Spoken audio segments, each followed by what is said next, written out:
Our last speaker of the day is our very own Chief Investment Officer, Andrew Mies.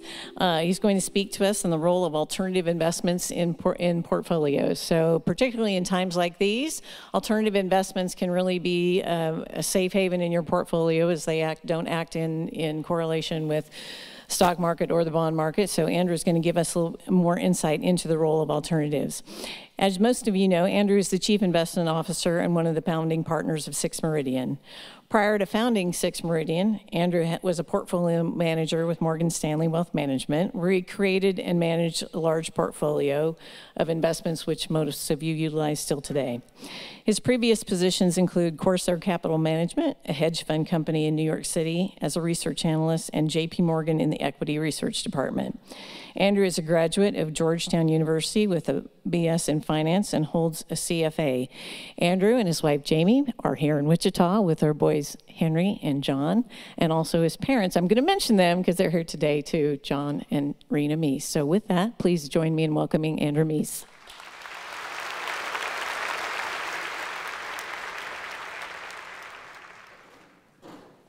Thank you, Margaret. I appreciate that. Thanks for everybody coming today. I think the speakers we've had have been amazing. If you've been to events like this before, generally the cadence is that it's kind of like a meal. You start with the salad, you get to the main course, and you finish with dessert. You're not finishing with dessert today, I'm sorry. It's more like you're going to be having some broccoli. So we'll get into it. It's going to be, I think it'll be interesting. But before I start, some of you were at our conference about 2.5 years ago in 2019. And if you remember, during that conference, we did a video, and it was a parody of how people select stocks. It kind of tied into what BlackRock had talked about. And we had the Magic 8 Ball, we had Ask Alexa, and then we had Josh and Trevor threw darts at a newspaper.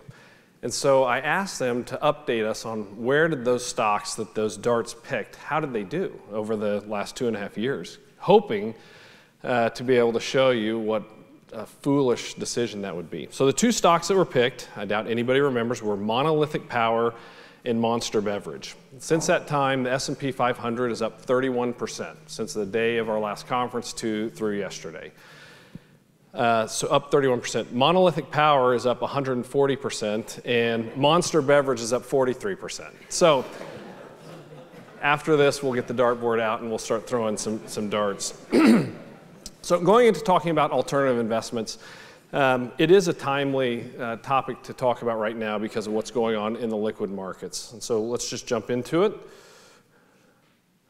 I'm going to start with what I hope you take away from what we're going to talk about today. The first one is the 60-40 challenge, and this is just looking at most investors benchmark themselves against a 60-40 portfolio mix. We talked about it with BlackRock. I'm going to give you some data on what that's delivered historically and then what we can anticipate going forward. And then we're going to talk about what is an alternative investment, how can alternatives benefit a portfolio, and then finally, what are the primary alternative options? And we're really going to focus on what are we focused on as alternative options for investors' portfolios. So to start, we have to think about what are the primary asset classes as an investor that you can invest in. In the top left, you see we have cash. And for the last 3 or 4 years, when I would have said cash to most people, they would have thought that's ridiculous. Well, today you can buy a 1-year treasury and earn 1.5%, close to 2%. And you can buy a 2-year and earn close to 3%. So cash is not trash. It is actually an asset class that people are thinking about as having a position in their portfolios. The second would be global fixed income. Global fixed income can be everything from treasuries to high-yield bonds. Then you'd have global equities, and then finally, alternatives. And so today we're going to focus in on that one slice of alternatives. This chart is busy, but what I wanted you to look at is not so much for actual data points, but for the movement. And what this shows is an investor who had 60% of their assets invested in stocks and 40% in bonds. What kind of rolling returns do you see? I'm going to give you the punchline. This data goes back to 1946. Since 1946, the average investor in a 60-40 portfolio made about 10.5% returns annually. Over that period of time, inflation averaged 3.5%. So you had a real return of 7%. A 7% real return over 46 years creates tremendous wealth. And that's what we've seen in the last 46 years. We've seen pensions, endowments, individuals, massive creations of wealth. So when you say large creations of wealth, I'm going to put it into dollar terms for you. In 1976, if you would have put $1 million into a 60-40 portfolio and done absolutely nothing, gone to the beach and just let it ride, that $1 million over 46 years at 10.5% grew to $100 million. And when I did the math on this, it was kind of late last night, and I was telling my wife about it. I said, can you believe this? $1 million went to $100 million in 46 years. And they didn't need an advisor. They didn't need anybody. They could just put it there, sat, and forgot it. It'd be tough to do, but that's what happened to the investor. So if that were the case going forward, we might not have a lot to talk about. I'd say put in 60-40, and we'll get back together in 25 or 35 years. But what we have to look at is what is the go-forward expectation? And this is why this all leads into why alternatives are important today. So the go-forward perspective, the reason that you generated the 10.5% return starting in 1976 is because interest rates were high and equities were cheap, stocks were cheap. Today, that isn't the exact same situation. So today, what this shows are different assumptions for go-forward returns for different asset classes. The takeaway is the go-forward expected returns for stocks today, and if this is based on many experts, there's 5 or 6 different firms that we use to put this data together. The average go-forward expected return is about 6%. And then the average go-forward expected return for fixed income is 3.5%. And trust me when I tell you the math of that, when you put that together on 60-40, equals a go-forward expected return for the 60-40 portfolio of 5%. Okay? So we're coming from an environment where on the previous chart it was 10.5, today it's 5%. So if we think in our minds and we say, okay, well 5%, what does that mean over let's take it to that 46-year time period. And if we did $1 million at a return that's roughly half of what we got in the past, does that mean we end up with $50 million? No, it ends up at $10 million. So it's a 90% reduction by the return getting cut in half. And that's the power of compound interest. We've always heard people say it, compound interest is one of the most powerful forces in the world, and it is. So what do we do to address it? We can only change some things, we can only impact certain things, and one of those is to change the mix of assets that we own from just this 60% equities and 40% bonds to adding other things into that mix. Okay, so let's talk about what are the alternatives. When we hear alternative investments, what are we thinking about? You may know what this is. It's not Bitcoin to the moon. That's not what we're going to talk about today. That is something, though, that I do get asked about a lot. The thing with Bitcoin is an alternative asset. It's not necessarily an alternative investment. So alternative assets are things like Bitcoin, gold, art, cars, watches, wine. All of those are things that can go up in value, and they go up in value because today there's a certain interest in it and tomorrow there's a higher interest in it. That can change, obviously. But alternative assets typically cost you something to own them in the interim. You have to pay insurance, you have to pay storage costs, and so they don't generate income for you along the way. Whereas alternative investments generally participate in the capitalistic process, and they do generate a return along the way. And that's what our focus is on, are the alternative investments available to you as an investor. What defines an alternative? Typically, it's illiquid, and that's where a lot of the source of return comes from. When you buy a stock on Monday, you can change your mind and you can sell it on Tuesday. When you commit to an illiquid investment, you're in it until the end, generally. It's like a marriage. You're going to be in it, and you have to stay in it until that investment winds down. The return premium you generate is because of the illiquidity, but it's also because of the talent of the managers that you hire. Alternatives are known for having high investment fees, and the reason is because you're getting some of the best talent. We have a hedge fund that we use that pays people a ridiculous amount of money, but the trade-off is those people who work there, if they're down 10%, they get fired on the spot. And so you incent and you pay people extremely well because they take different risks. Non-correlated, so these assets behave in a different manner. They move up and down different times. They have high minimums. And one of the ways that we offset the high minimums is that we create fund of funds. So some of our alternatives have minimums of anywhere from $5 to $25 million. And as a result, it's difficult for individual clients to get into those strategies. So you create a fund of funds, which allows multiple people to come together and meet those minimums. K1s, so typically from a tax reporting standpoint, you're going to have a K1 that comes to you instead of a 1099. It's a little bit more cumbersome. And then there's a requirement for a certain level of net worth or a certain level of income that you have to generate in order to participate in those. Traditional investments versus alternative, I'm not going to go through each one of these points, but at a high level, we talked about the liquidity, the illiquidity of alternatives. Traded on public markets, this is an important point, the idea of being able to get in and out when you want. Some alternative investments participate in the public markets, but a lot of what is included in alternatives are not publicly traded. It's private real estate, it could be private equity, private credit. The shareholders are passive in traditional investments, meaning when we go and buy a share of IBM, we don't get to call up the CEO and say, hey, I think you should think about doing this, X, Y, or Z. In alternatives or illiquids, they have a very direct impact on the management teams. They are working hand in hand, and if they need to make a change or make a replacement, they very quickly do that.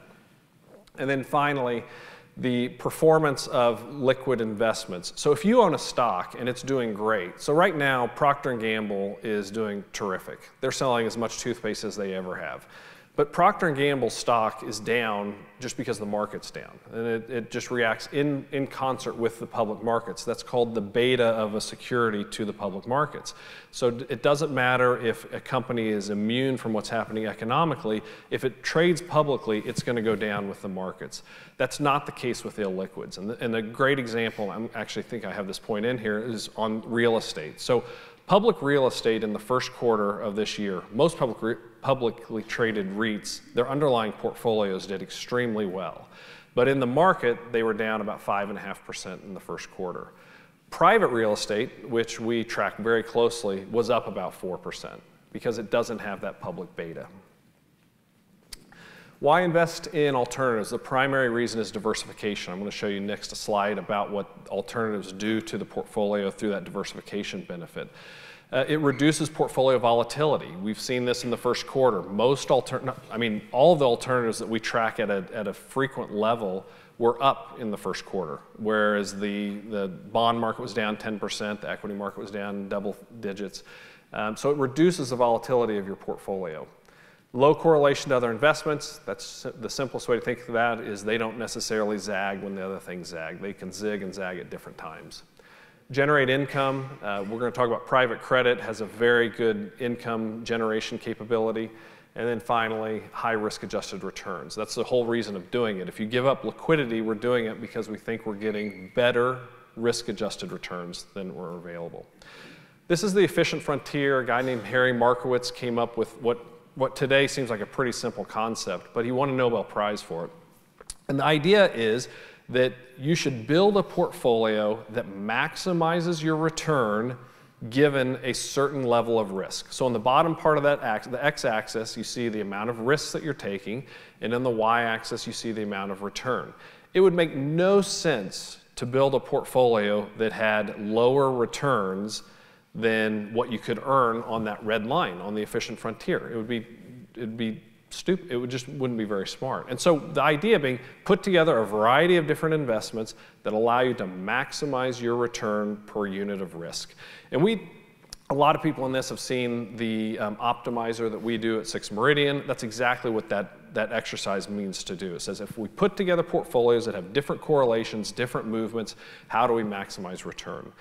When you add alternatives to that, it shifts the line up. And the reason that it does that is partially because of the illiquidity, but also partially because the returns that are available are higher in some cases, given the amount of risks that you have to take. And so as a result, what you see with these lines is that for the same amount of risk that you're willing to take on the bottom, you can shift upwards the amount of return you expect to generate. Or alternatively, if you said, I want to maintain the same level of return, you can reduce your amount of risk. And that's what alternatives do to your portfolio. It works in theory, but it also works in practice. We can show you data going back over long periods of time, or we can simply show you what's happened in the first quarter of this year.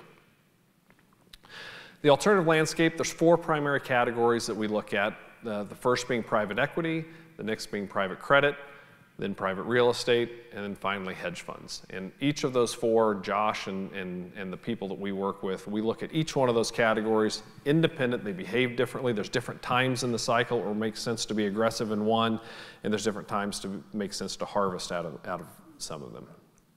Starting with private equity, I'm just giving a high-level overview. There are 4 categories of private equity. Starting on the left, venture capital is the one that is certainly the most exciting and has the best return profile available.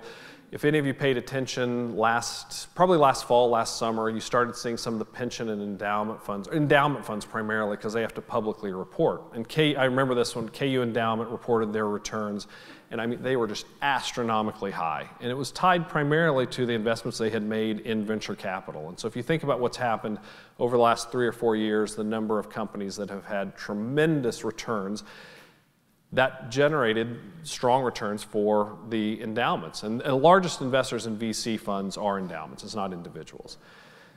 It's going to be interesting to see this summer when they have to remark those portfolios, how those numbers look. I'm pretty sure they're going to have some pretty significant markdowns when you look at that. Venture capital, it's a hard category to get into because generally the best VCs don't need the money from very many investors. Then if you look at growth equity, leveraged buyout, and distressed, each of those have different funds or firms that are really talented or really good at that. The drawback from private equity, and one of the reasons that we don't use a lot of private equity inside our portfolio, there's actually 2 reasons we don't use a lot inside 6 Meridian. Number 1 is the life cycle of these are 10 to 15 years. And oftentimes you really are waiting 7 to 10 years to know if it worked. Most of us aren't that patient. Endowments and pensions have extremely long investment life cycles. Our investment life cycles are a little bit shorter. So we don't do a lot in private equity. And the second reason is a lot of clients do it individually, either directly through their careers or their businesses, or indirectly by making investments on their own. Private credit, if Josh were up here, he would tell you that this is laughable to say there's only 5 categories of private credit, because I would imagine there's a dozen, at least, different categories of private credit. These are the big ones. And oftentimes it has to do with direct lending, which is disintermediating banks. So due to regulatory changes, banks are less willing to lend to some more leveraged situations, and so private capital has stepped into that. You have mezzanine lending, you have distressed, special situations. We're finding a lot of interesting opportunities in the consumer sector, a lot of interesting opportunities in the leasing sector. And private credit is a global opportunity and a global opportunity set. And when you look at it, there are so many ways. Just one example, there is a subsection of the chapter of bankruptcy code that individuals go through. I think it's called Chapter 13. Chapter 13. So we're on this call, and this firm is explaining to us, in Chapter 13, people are making a definitive plan for how they're going to resolve their debt. They don't just wipe it away like they do in Chapter 11. In Chapter 13, there are restrictions and limitations on how much of Chapter 13 debt banks can hold, and so there's this inefficient market. The banks have to get rid of it. It's usually very performing credit. And this fund was started probably 15 or 20 years ago, and it's just a fascinating small subset of the investment landscape, but the returns are very strong and the loss rates are very low. So that's the types of things that we're looking at in private credit. The appeal of private credit is that you generate very strong cash flows, very strong yields. So this shows you the current yields for a variety of different fixed income strategies. On the far right is direct lending, which has a current yield on here of a little over 8%. The average since 2009 to 2020 is a little over 10%. Anybody who's looked at fixed income over the last few years knows those are extremely high returns. And what we would tell you is that the risk profile of, even though that's the highest return on the far right, the risk profile is very similar to what you see with investment grade credit or leveraged loans, which are right in the middle of the chart. and have returned significantly lower. So by giving up that liquidity, by finding different unique situations, we're able to generate much higher returns and we think take very similar to risk to what is available in the public market. The other thing that's appealing, especially with what's going on right now in fixed income, is that most private credit loans are floating rate. So as rates go higher, our interest payments go higher at the same time. And what we're seeing in the public markets, as we talked about with municipal bonds trading down from 100 down to 85 or 90, when you have a fixed coupon bond and interest rates go up, the value of that bond goes down. If you have floating rate, the value of the bond doesn't change at all because the interest rate resets.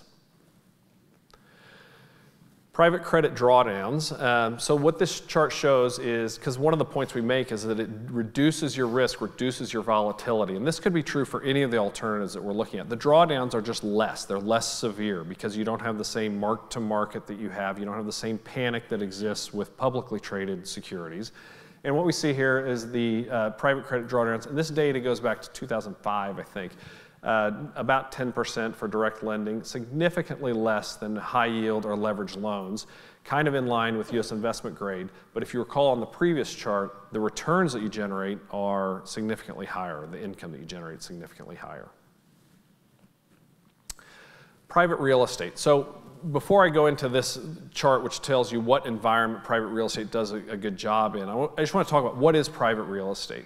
If you were to go and look at, take KU Endowment or K-State Endowment or Wichita State's endowment, and if you looked at how the most sophisticated, largest investors in the world own real estate, they own it through privately traded REITs that are sponsored by the big investment firms. And so it's the firms like Morgan Stanley, BlackRock. I mean, these are where the primary investment dollars for real estate, that's how they get allocated. And those funds own the majority of the real estate that you really want to own. If you look at any trophy properties anywhere, if you look at the best industrial assets, they're owned by these institutional real estate funds.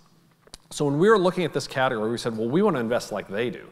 And the reason that it's better than investing it in the public markets on real estate is because you eliminate that volatility and you have a higher quality, more diversified base of real estate assets. So the types of things they own are industrial, logistics, office, apartment, single family home, a little bit of retail, cold storage. There's a whole government office, which is a new one that we've been looking at. This chart looks at when does private real estate, how do they perform? When does it do well? And this shows you 4 different environments. Inflation is high and rising. Inflation is high and falling, or the reverse. Inflation is low and rising, or inflation is low and declining. The red chart, or the red bar, high and rising, that's the environment we had during 2021. Inflation was already higher than normal and it was continuing to rise. That's actually the best environment to be an investor in private real estate. And we saw that with funds that we managed. There were a lot of real estate strategies last year that were up 20+%. The environment we're in today is probably high inflation and falling, so the second best environment. And so we know that 2022 is not going to be as good a year as 2021 was for private real estate, but we still think it's going to be very strong because there is significant demand. And with private real estate, there's a constant roll of rents, right? Not all of the assets reset their rent rate at the same time. Every month, every quarter, there's a new block of assets that are being re-rated with new lease rates. And if you go out and look at what it costs to rent an apartment, a house, an industrial facility, any of those things, the rent rates that somebody signed 4 years ago are lower than they're going to be when they renew. And as a result, you continue to step up in the cash flows that are available. This chart shows maximum drawdowns. So we talked about private equity, private credit, private real estate. I didn't have a slide on hedge funds because there's probably 10,000 hedge funds in the United States. And of the 10,000, there might be 10 that you'd actually want to be invested in. And when I say that, it's because the time it takes to determine if a hedge fund has a lot of talent is extremely long. You can't just look at a 1, 3, 5, even 7-year time horizon. And so the funds that we primarily focus on have track records going back anywhere from 15 to 30 years. And we're looking for funds that have been demonstrated an ability to make money in markets that are flat and down. That's primarily what we look at. Because no surprise, when the market's going up, everybody makes money. Everybody looks really smart during a bull market. And so when we look at it and say, how do funds do over a variety of environments? How did they do in 08? How did they do in 2000? How did they do in 1994? And 94 was a really challenging year for a lot of investment strategies. And so that's what we look at. What this shows is the maximum drawdowns, and one of the appeals of having an alternative in your portfolio is that you don't have the same degree of drawdown. Almost every one of these max drawdowns took place in 2008, 2009, at some point during that period of time. And what you see is that all of them had lower drawdowns than what you saw with the equity markets, but they also had those drawdowns did not coincide perfectly with the others. Everything in 08 was, private real estate actually wasn't down that much in 08. It was in 09 and 10, I believe, where you had the bigger drawdowns, where those assets got reset. But you're not going to be able to get everything right. It's the BlackRock chart before, where we could find these periods of time where if we could just bounce around from each asset class and be perfect in our timing, this would be a lot more fun and a lot easier. But you can't do that. And so if we can find assets that do behave differently, everything is going to have a period of time where it draws down. But if it's not correlated so that those drawdowns coincide, your portfolio is actually going to have a lot more stability associated with it. And then the last two slides, importance of diligence. All this means is you have to do a lot of work. There are a lot of strategies out there that aren't worth the fees, aren't worth the lockups, aren't worth the time. And it takes a tremendous amount of experience, and it takes a tremendous amount of time to go through and examine those and to understand what strategies make sense. And we've seen at 6 Meridian so many things come through our office over the last 3 years, especially around VC and growth equity. Everybody was an early stage venture investor starting about a year and a half ago, even if they didn't have any experience at it. And what this chart shows you is the difference in returns from the top 25% of return. The red bar is the funds that are in the top 25% of performance, and then the white bar is the bottom 25%. That gap is very wide. And so the return differential that you can generate by doing the due diligence, by identifying top tier management, identifying firms that have the processes in place that can lead to consistent performance, is extremely important. And I would just give Blue Arc, who we partner with, and Josh, I think, do a tremendous job of that, and spend a lot of time kissing a lot of frogs to try to find a few strategies that we think are going to work. So getting to the punchline in terms of alternatives and the impact, the data on this on the far left, the global 60-40, this is actually for a global investor owning global stocks and global fixed income. What's the return been? It's 6.9%, and you had a standard deviation of about 11%.